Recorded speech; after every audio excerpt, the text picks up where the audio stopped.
Ja tere veel kõikidele, kes vahepeal on lisandunud. Mina olen Hanna-Liisa, olen Statistikaameti kommunikatsiooniosakonnast ja tänases infotunnis, nagu ka ennist juba kiirelt mainisin, anname siis ülevaate keskmise palga metoodika muudatusest. Selle ülevaate teevad teile siis Statistikaameti analüütik Argo Tarkiainen ja andmeteadur Kadri Roodalu. Tänast infotundi me salvestame ja hiljem siis, kes ei saanud täna osaleda, võib-olla teil mõni kolleeg saab siis seda ka järel vaadata, saadame selle kohta siis YouTube'i lingi. Aga ma usun, et me võime teele asuda. Et ma annan siinkohal sõnajärje Argole. Tere ka minu poolt, et siis kõigepealt räägime, mis meil täna teemaks on. Et kõigepealt tehtavad muudatused keskmise brutokuupalga statistikas, et räägime, kuidas muutub küsimustik, millega me eelnevalt küsisime keskmise brutokuupalga andmeid, valim ja siis räägime avaldamisest, et millal nüüd uue metoodikaga andmed avaldame ja mis sellega kaasneb. Siis Kadri Roodalu räägib metoodikast, milliseid andmeallikaid kasutati ja nendest tulenevaid piiranguid, siis koormuse arvutamisest ja andmete linkimisest. Ja siis siin lõpupoole räägime veel, kuhu suunas keskmine brutokuupalk siis muutus ja mis saab palgarakendusest. Aga alustame siis küsimustikust, millega me siis kuni 2022. aasta 4. kvartali küsisime nii 3 tööd, milleks oli siis keskmine palk, vabad ametikohad ja tööjõukulu indeksid. Et nüüd alates 1. kvartalist sellel aastal me enam keskmise palga andmeid selle küsimustikuga ei küsi. Et nüüd uued andmed tulevad registrite pealt. Küsimustik palk ja tööjõud jääb meil veel alles, sest seda on meil vaja vabade ametikohtade ja tööjõukulu indeksite leidmiseks, mis on siis seotud Euroopa Liidu õigusaktidega. Aga selle muudatuse raames saime me vähendada küsimustikku. Et kui eelnevalt me küsisime täistööajaga töötajate ja osalise tööajaga töötajate andmeid eraldi, siis nüüd on meil võimalik küsida neid andmeid kokku. Et seal on juba viidud kõik töötajad täistööajale. Et siin vajan korra tagasi. Et siin all on siis näha seda küsimustiku vormi erinevust, et vasakpoolne on siis vana ja parempoolne on siis uus küsimustik. Siis liigume edasi.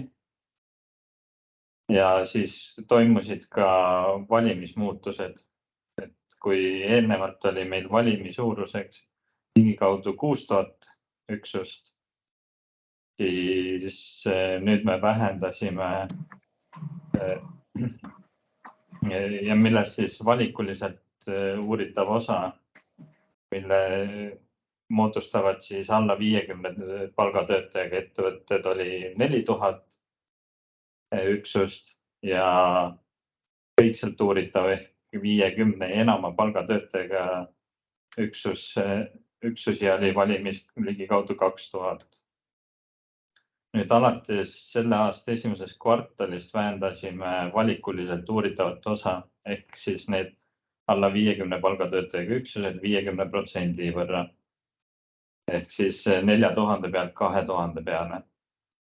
Ja see toob kaasa vastamiskoormuse vähenemise just väikestel ja keskmise suurusega ettevõtetel. Et nende hulk vähenes oluliselt. Nii. Ja mis siis on suuremad erinevused uue keskmise brutokuupalga statistikas?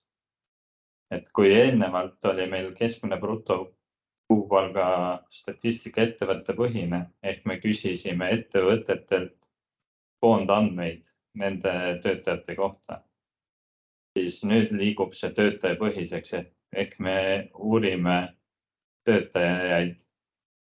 Ehk me kaasame küll ettevõtte sinna taha, aga põhinäitajaks on ikkagi töötaja.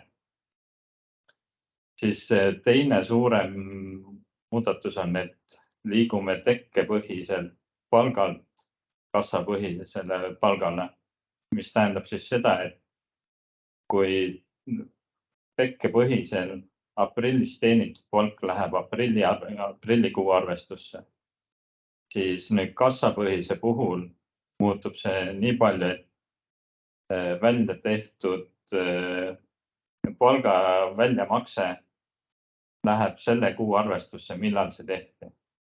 Ehk siis, kui aprillis teenitud palk ühes ettevõttes makstakse aprilli lõpus välja, siis see läheb aprilli arvestusse. Ja kui teises ettevõttes mais, siis see läheb mai arvestusse.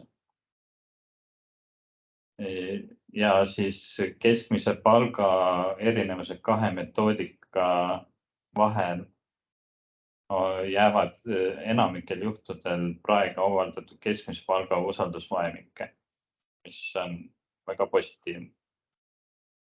Nii. Ja siis räägime nüüd keskmise palga avaldamisest, mis meil tuleb siis 4 lõikes, nagu ka eelnevalt, et on tegevusala tähetasand, tegevusala kahekohaline tasand, mis eelnevalt oli ainult 50 ja enama palgatöötajaga üksuste kohta. Aga nüüd alates esimesest kvartalist on sinna kaasatud kõik. Ja siis lisaks on maakond ja omanikuliik. Ja üheks suurimaks nagu positiivseks asjaks on see, et me saame nüüd, meil tekib võimalus avaldada mediaanpalk ja koos detsiilidega. Et kuna nüüd on meil töötaja tasandil, mis võimaldab meil arvutada töötajate kohta mediaanpalka. Et mediaanpalka me hakkame avaldama kõikides lõigetes, nii tegevusala tähetasand, kahekohaline tegevusala, maakond kui omanikuliik. Ja detsiilide puhul detsiile avaldame ainult tähetasandi lõigetes. Ja ühe miinusena, mis meil nüüd tuleb, on see, et enam ei avalda brutotunnipalka. Edasi. Ja siis nüüd uute andmete pealt avaldame keskmise palga 25. mail, ehk siis nädala pärast. Ja siis me avaldame 23. aasta esimese kvartali ja selle kuulised andmed, iga kuu eraldi. Ja lisaks veel tagasiulatuvalt 2021 ja 2022 aasta kuud ja kvartalid. Aasta andmed avaldame siis, kui meil on 23. aasta andmed käes, ehk siis 2024. aasta alguses. Lisaks tulevad uued andmetabelid meie andmebaasis. Et vanad tabelid liiguvad lõpetatud tabelite alla, mis on meil andmebaasis välja toodud.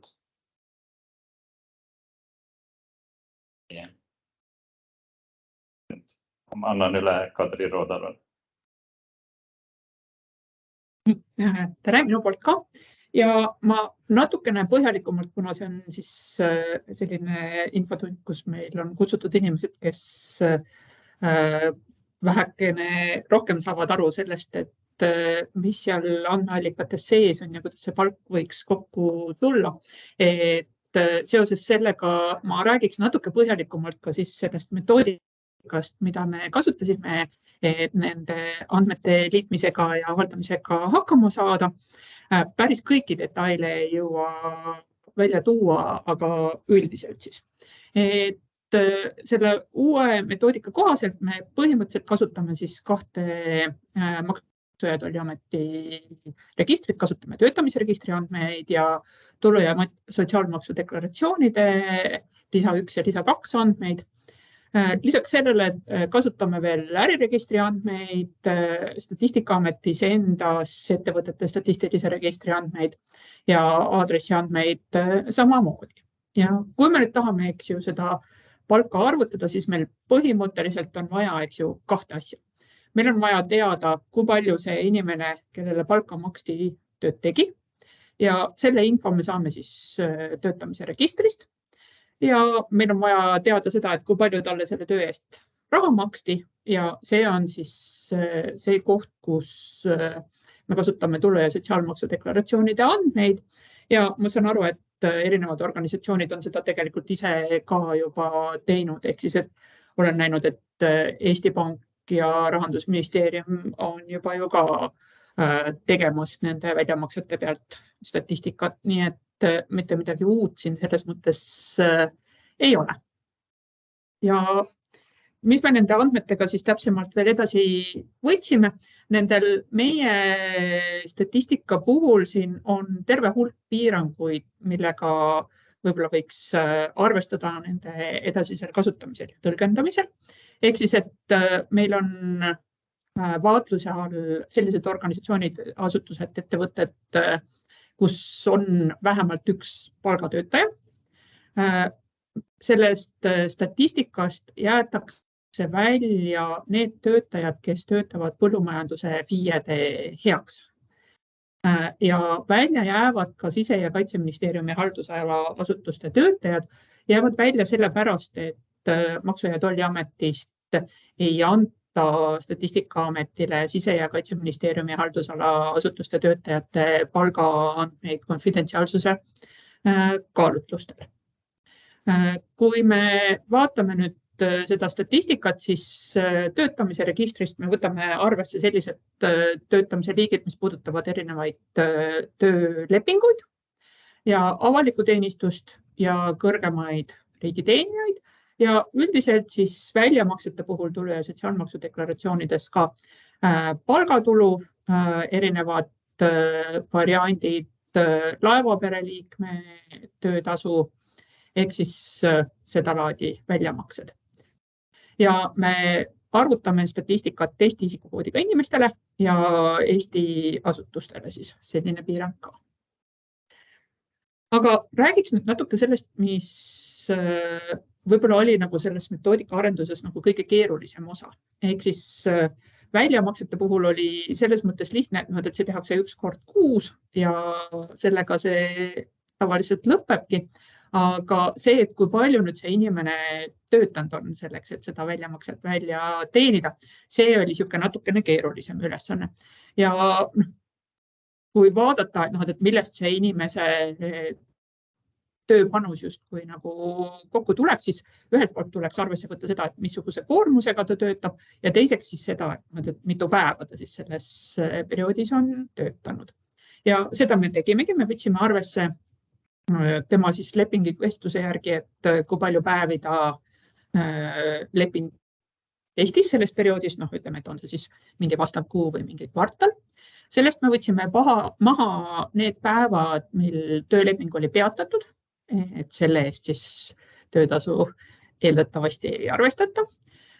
Ja sealt edasi me vaatasime siis selle inimese töökoormust või tööaja määra päevade kaupa, ehk siis millisel päeval oli ta missuguse töökoormusega tööl.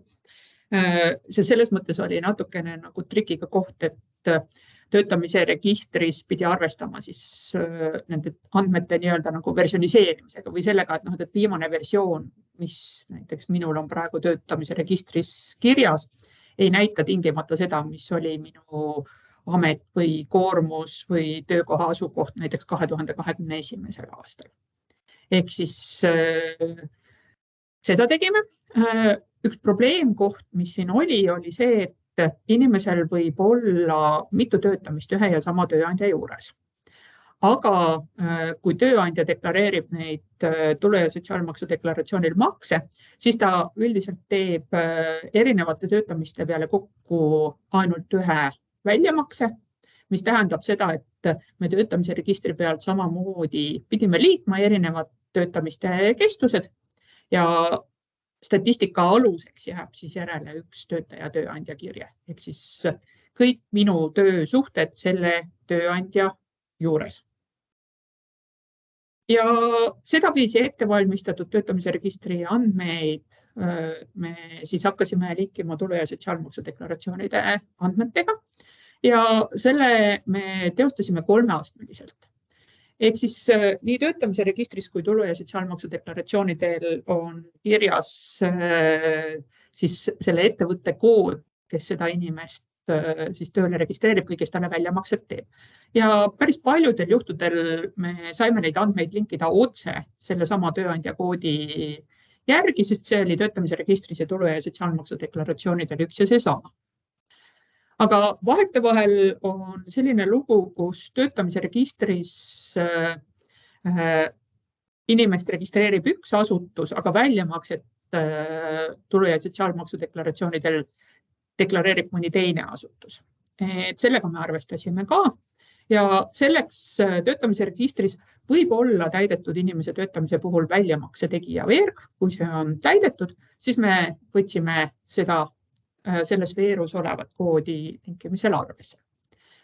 Muidugi võib ka olla niimoodi, et see tööandja kood ei klapi ja ka seda väljamakse tegijat ei ole täidetud. Sellisel juhul me vaatasime, et kas äriregistris on määratud sellele inimese töötamist deklareerivale asutusele kõrgemal seisev asutus.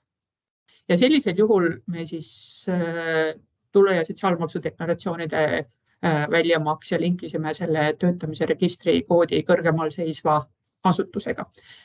See kehtib näiteks sellistel juhtudel, kui meil on kohaliku omavalitsuse asutused, lasteaiad, koolid ja nii edasi. Aga siin on ka üks ohukoht on siis see, et nii meie kui ka loodetavasti teised võib-olla võiks silmas pidada, et see statistika, mis siit välja tuleb, see tuleb kvaliteetne siis, kui registrid on korras. Ehk siis, et praegu me ka mõnedele asutustele selle arenduse käigus andsime märku, et minu arust teil siin on näiteks mingi vana omavalitsuse kood või midagi sellist, aga peab edaspidi siis vaatama, et kõik oleks okei. Näiteks see puudutab kohe ministeeriume varsti, kui ministeeriumide liitmine on ja need ühendministeeriumid hakkavad tekkima. Veel mõned siuksed probleemkohad või lahendused tooksin välja, et nagu Argo juba ütles, töötamise periood töötamise registri järgi ja väljamakse tegemise periood tulu- ja sotsiaalmaksu deklaratsioonidel, et need ei pruugi tingimata olla samad. Ehk siis, et ma töötan sellel kuul, aga palk makstakse välja mulle järgmisel kuul.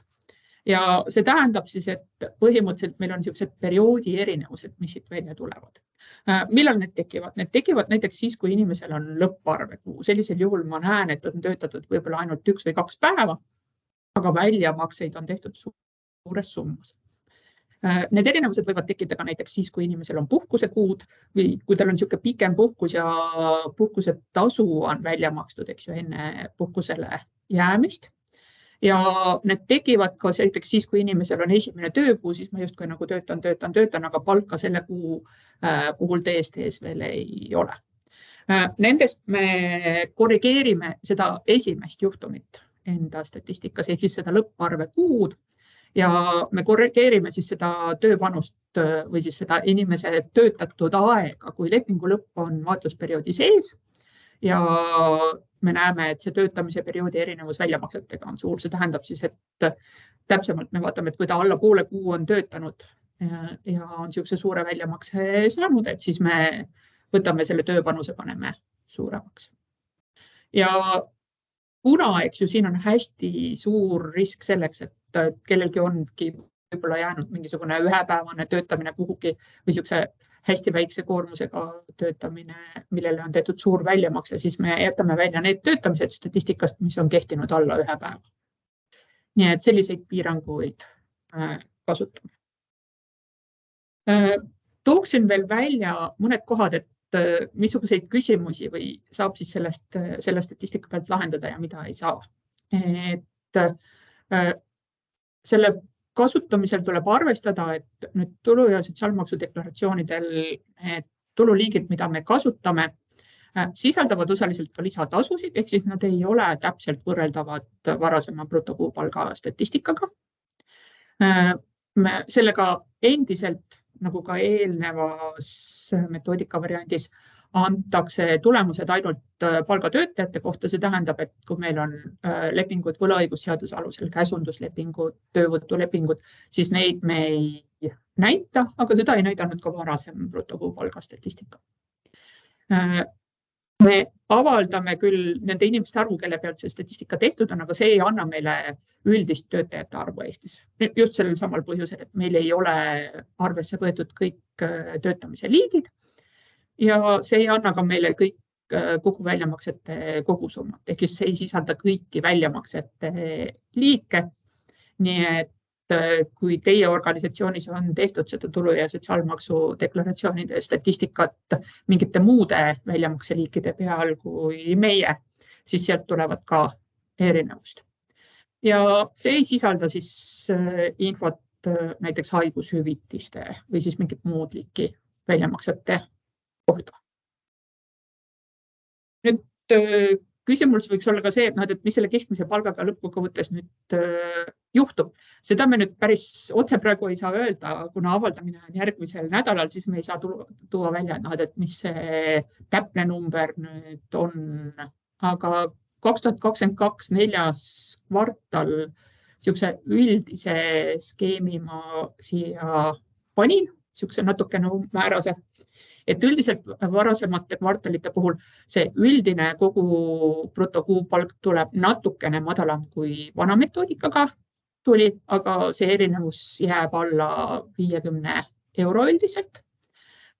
On selliseid tegevusalasid, kus see suureneb, on selliseid tegevusalasid, kus see väheneb, niisugused riskitegevusalad nii-öelda, kus tulevad suuremad muutused, on näiteks elektrienergia, gaasiauru ja konditsioneeritud õhuga varustamine, aga siin ka igasugused sellised tegevusalad, kus on palju selliseid pisikesi töösuhteid. Ehk siis, et üldiselt trend on see, kui siit mõne kvartali pealt vaadata, et avaldatav palk väheneb sellistel alades, kus on palju lühiajamisi töötamisi. Ja see osaliselt tuleneb ka sellest, et nüüd see avaldatud palk sõltub sellest, kui hästi töötamise registrist see töösuhte kohta käiv informatsioon on täidetud, et nendes kohtades, kus on halvemini täidetud või kus näiteks inimene on tööle võetud ja hiljem enam muutusi pole tehtud, kui tal näiteks töökoormus suureneb, et siis sellisel juhul jah, tulebki nii-öelda imelik number. Kui toimuvad muutused sellised, et me näeme, et varasemaga võrreldes uus avaldatud palk suureneb, siis see osaliselt on seotud selliste tegevusaladega, kus on palju niisugust ületunnitööd. Ehk siis, et praeguse seisuga meil see koormus ei saa tulla, inimese töökoormus ei saa tulla üle 1, et see on see, mis sinna maksimum registris ühest töösuhtes saab panna. Ja see puudutab siis näiteks meditsiini, kus töötunnid on suhteliselt suured. Aga selle kohta täpsemat infot sellest tööjõukulu indeksite tööst edaspidi saab ka. Nii et see muutus siis on. Kõikumised siin tõenäoliselt saavad olema suuremad kui varasemalt. See osaliselt tuleneb sellest, et meil on sees ka natukene rohkem lisatasusid kui ennem oli ja erinevates sektorites need lisatasude maksmise traditsioonid on erinevad, et mõnedes kohtades seda makstakse aasta lõpus, mõnedes kohtades seda makstakse aasta alguses, mõnedes kohtades makstakse aasta lõpus, aga deklareeritakse aasta algusesse. Aga ka näiteks on selliseid variante, et makstakse siin kuskil aprillis, mais, kuskil kevadel. Mis muutuste taga veel on see, et meil nüüd väiksemad ettevõtted statistikas kõik sealt sees, eelnevalt olid valimine ja see tähendab seda, et teatud sektorites nende suurte ettevõtete ja väikeste ettevõtete palgatasemete vahe on küllaltki suur. Et siis suured ettevõtted, mis ennem olid meil üldkogu või selles kohustuslikus osas sees ja vastasid kogu aeg, et need ajasid seda keskmist nagu natuke rohkem kõrgeks. Nii et see on ka asi, mis selgitab neid muutusi. Lühidalt lõpuks räägiks ka sellest, et mis palgarakendusest saab, et palgarakenduse tahaks viia sellele samale andmeallikale juuni alguseks üle, mis tähendab siis, et seal hakatakse ka näitama seda sama üldist keskmist ja mediaani, nagu keskmisel palgal avaldatud saab, mis tähendab, et seal on natukene tekstide muutusi meil praegu töös, senimaani palgarakendus on näidanud täisajaga töötajate arvu. Seal on natuke arvutusvalemite muutust, aga et palgarakendusega meil on just lõppenud hange selle uuendamiseks, et selle hanke tulemused võib-olla ka siis lähiajal saavad kontrollitud ja vaadatud, et siis selgub ka täpsemalt, et mismoodi siin asi käima hakkab. Aga jah, et nii kaua, kui tal see suur uuendus veel pole tulnud, siis on soov viia ta sellele samale andmeallikale üle. Aga see vist on minu poolt kõik. Aitäh kuulamast ja kindlasti on küsimusi. Jah, et aitäh. Meil on siia chati vahepeal tulnud 2 küsimust, et võib-olla siis alustame nendest ja siis võtame veel vabalt küsimusi juurde, kes soovib esitada. Et aga esimene küsimus on tulnud siis Allar Haljasorgilt ja tema küsimus, et kas keskmise ja mediaanpalga andmed avaldatakse ka KOV-ide tasandil? Ei, kohalike omavalitsuse tasandil meil neid andmeid ei ole, et meil on maakonna tasandil, avaldame andmebaasis neid. Täpsemaks me veel ei läinud. Okei, lisaks see juurde, või võib-olla see on rohkem ka Eveli teema, on see, et praegu avaldatakse kohaliku omavalitsuse tasemel brutotulu statistikat ja see on üks selline asi, mis tegelikult läheb meil varsti ülevaatamisele, et tõenäoliselt erinevad osapooled ka kuulevad meie inimestest vajaduste täpsustamise osas. Ja järgmine küsimus tuleb Orsoolia Soosaarelt. Kas te olete uurinud, kui suur osa ettevõtetest asutustest maksab palka välja samas kuus või järgmises kuus? Seda registriandmete pealt on paha teada või õigemini suhteliselt keeruline öelda, et mis kuskil maksab. Praegu Palgainfoagentuur pani oma töötajate küsitlusse selleks aastaks selle küsimuse sisse. Ma loodan, et äkki sealt saab siis teatava ülevaate, et millal miski makstakse.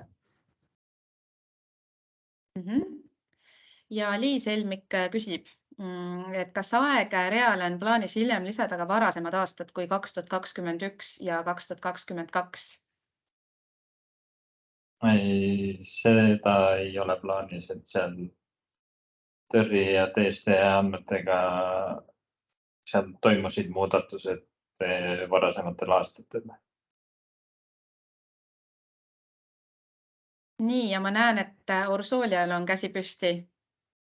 Palun. Et kas see veel minu küsimuse jätkuks, et aga kas mineviku andmeid vaadates seda nagu näha ei ole? Ma mõtlen, et minevikus te ju küsitlesite, eks ole? Ja samal ajal teil on ka registriandmed. Et sealt peaks see kogu see välja makstud. Miks see taustaks, et miks see mind nagu huvitab, on see, et meie jaoks on oluline see palgadünaamika, jah.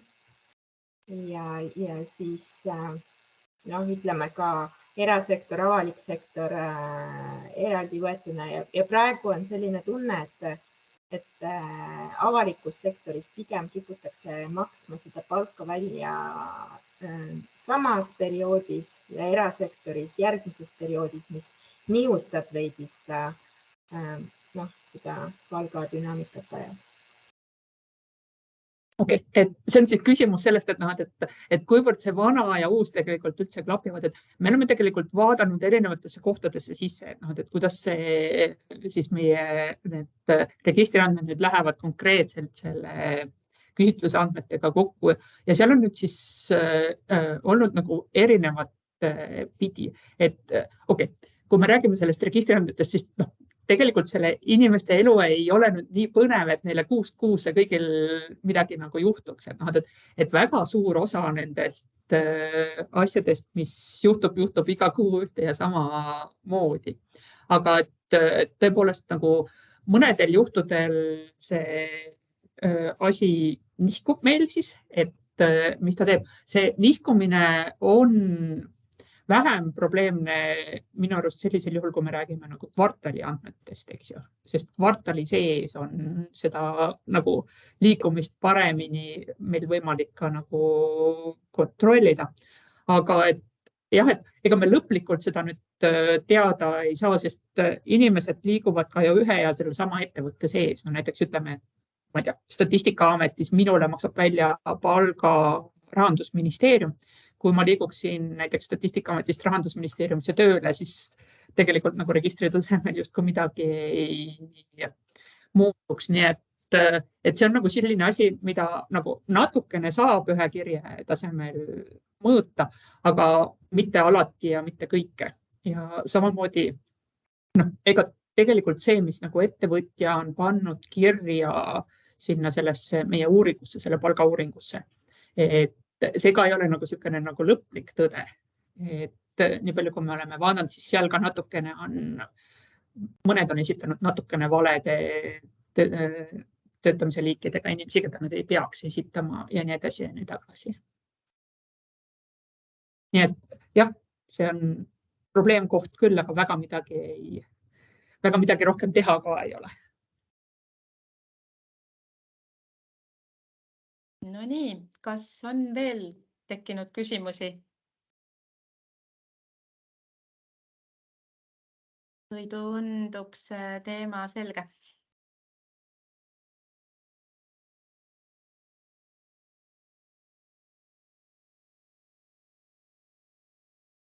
Nii, hetkel tundub, et ei tule. Kas keegi tahaks sõna saada, et küsin ühe korra veel või kribada siia kiirelt mõni küsimus, mis veel hingel on? Tõenäoliselt, kui see avaldatud on, et siis saab ju meie kommunikatsiooniosakonna kaudu ka veel juurde küsida. Just, et ja ka nüüd pärast seda sama infotunni lõppu, et kui on küsimus, siis kõige lihtsam aadress, kuhu te võite kiirelt panna info on siis kas stat@stat.ee või siis press@stat.ee, et kaks varianti, kust me siis infot teile jagame ja vastame. Ja nagu eelpool ka mainitud, et siis tõepoolest 25. mail, see on siis nädala aja pärast kell 8, me siis avaldame esimese kvartali keskmise palga andmed uue metoodika alusel siis juba. ja ka sinna ilmselt selline väike kommentaar selle kohta saab tulema ja kui sealt edasi tekib küsimusi, võib-olla juba neid numbreid nähes, et siis samuti andke aga julgelt teada. Argo, Kadri, kas teil on veel midagi äkki, mis jäi mainimata, tahaks mainida? Ei ole? Evelil ka? Sai põhiline räägitud, et sooviks kõiki, kes siis tulid ja selle teema vastu huvi tundsid. Just. Et aitäh kuulamast ja kuna ma siin chatis ka praegu rohkem küsimusi ei näe, et siis tõmbame infotunni siinkohal kokku ja saadame siis hiljem ka järelvaatamise lingi teile kõigile.